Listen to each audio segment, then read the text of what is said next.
તો યુદ્ધનો જ્યારે આજે 15મો દિવસ ત્યારે મહાયુદ્ધના વાર પલટવાની વાત કરીએ તો અમેરિકા આગામી સપ્તાહે જોરદાર હુમલો કરશે એવી ચેતવણી આપી છે ટ્રમ્પે। બીજી બાજુ ઈરાનનું કહેવું છે કે અમેરિકા અને ઇઝરાયલના અનેક ડ્રોન તોડી પાડ્યા છે અને હજુ પણ આગામી દિવસોમાં વળતો જવાબ આપીશું। તો અમેરિકાએ સ્ટ્રેટ ઓફ હોર્મુઝમાં તેલ ટેન્કરોને સુરક્ષા આપવાની વાત પૂરી પાડી। તો ઈરાનના મતે હોર્મુઝને લઈને ટ્રમ્પની ડબલ ગેમ, તેમણે ડબલ ગેમ ટ્રમ્પ રમતા હોવાનો આરોપ લગાવ્યો ઈરાને। તો સાથે જ ઈરાનના સુપ્રીમ લીડર ઘાયલ અને ડરપોક હોવાનો આરોપ અમેરિકાએ લગાવ્યો।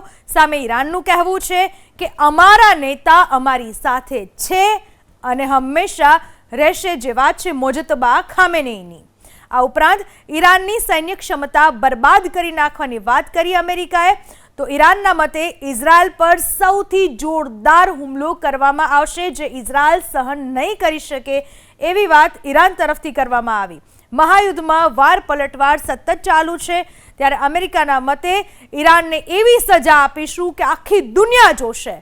તો ઈરાનનું પણ સામે કહેવું છે કે એવો હુમલો કરીશું કે જે અત્યાર સુધી ક્યારેય નથી થયો। મતલબ કે બંને દેશો સામસામે લડી લેવાના મૂડમાં છે, કોઈ પણ નમતું જોખવા તૈયાર નથી।